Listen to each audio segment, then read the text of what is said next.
everyone. Today I want to present factual and discursive reading assignment before midterm test. It is book report, and the book I choose is Atonement. But first, let me introduce myself. My name is Ikhsanda Firli and my student number 122-111-233-017. The book is Atonement by Ian McEwan. Why I read this book? So, first of all, when I know the book report assignment, first thing that appears in my mind is my favorite actor, Keira Knightley, because she plays a lot of character based on a classic movie, and I interested with the title Atonement, so I did a research about it. The movie actually based on bestseller book, and when I read the synopsis, it has a similar topic with one of my favorite movie all the time with psychological fiction genre, Yacht. That's why I decided to read the book first before I watch the movie. Here's some visual about the movie Atonement. Here's the synopsis about the book Atonement. The book begins in England in 1935. 13 years old Bryony Tallis mistakenly senses tension between her sister Cecilia and her sister's boyfriend Robbie. Later, when Bryony witnesses a man raping her cousin Lola in the dark, she publicly accused Robbie of the crime. About the book. The setting of the book is the Tallis' house in North England, Dunkirk, England and French during World War II era, and England present day. Pages and genre. The book has 371 pages and novel with psychological fiction genre. The book has mixed plot, set in the past and future. Here's the character. The lead character is Bryony Tallis, and then Robbie Turner, Cecilia Tallis, Jackson and Pierre Quincy, Lola Quincy, Paul Marshall, Leon Tallis, Jenny Hartman, Emily Tallis, Robbie's mom, Tommy Nettles, and Jack Tallis. Here's some explanation about the book. Atonement begins in 1935 with the main character, 13 years old Bryony Tallis, frantically trying to finish writing a play called Trial of Arabella, which to present to her family later that evening with her twin cousin Jackson and Pierre and their older sister Lola, and Bryony's other brother Leon and his friends Paul are set to arrive at the Tallis family country estate. Bryony accidentally witnessed Robbie and Cecilia back and forth flirtation and misinterprets what is actually going on. Bryony stumbled onto a sexually explicit letter that Robbie has written but throws away. She convinced that her sister's health and reputation are at risk. Bryony makes up her mind to break up their relationship before it's too late. At the party that evening, Bryony's mother Emily decided that Bryony's place was not performed and discussed is the young twins to run away from the estate house.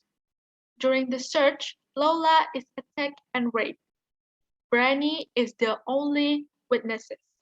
Being the only witness, Bryony word alone is enough for the police to arrest Robbie, and he is tried to convicted for the crime.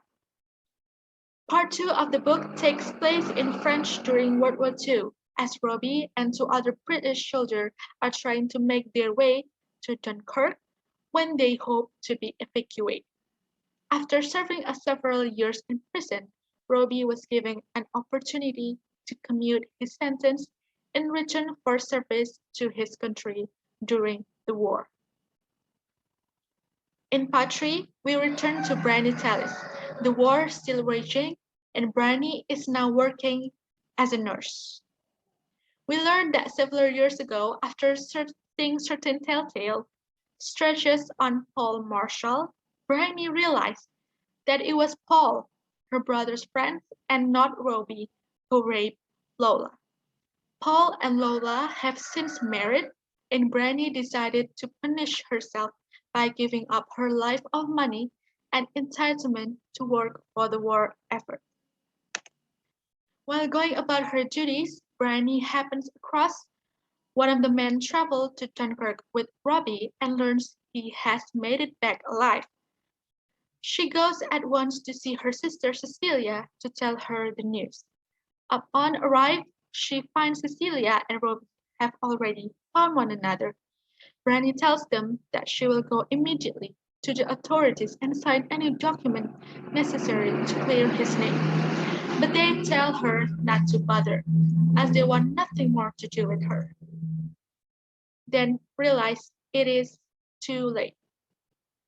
And this is when the story ends. Except it doesn't end here, for there is one more chapter.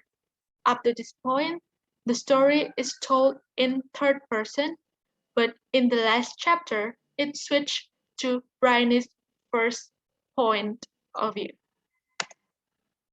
It is in Bryony's 77th birthday, and she has just been informed that she has vascular dementia and will die within a year or two. It is at this point she confessed she actually the author of the book Atonement, which she has spent this last 60 years writing in an effort to right the wrong she did to Robbie and Cecilia. We learn that Robbie actually died in France and Cecilia perished in a bombing raid during the war. We also learn that because Lola will likely outlive her and would almost certainly sue her if she published the truth about how her own husband raped her. It is unlikely that Bryony will never live to see the book in print. So which is it? In the final chapter, Bryony refers to other draft of the book, which means there is no way to know what actually happened and what was made up by Bryony. And finally, we are faced with irony that because she will never see her work published, she may never find atonement that she has spent her entire adult life seeking. In my opinion, I read the book Too Difficult to Easy to Difficult. I give it 4 out of 10. Goodreads 8 out of 10 and recommended 9 out of 10. It was a good book to read for those who like plot twists and psychological story.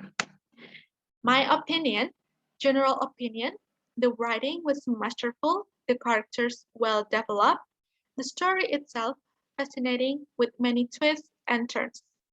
What I love about the book, Atonement ends with devastating twist, a piece of information that changed our sense of everything we have just read.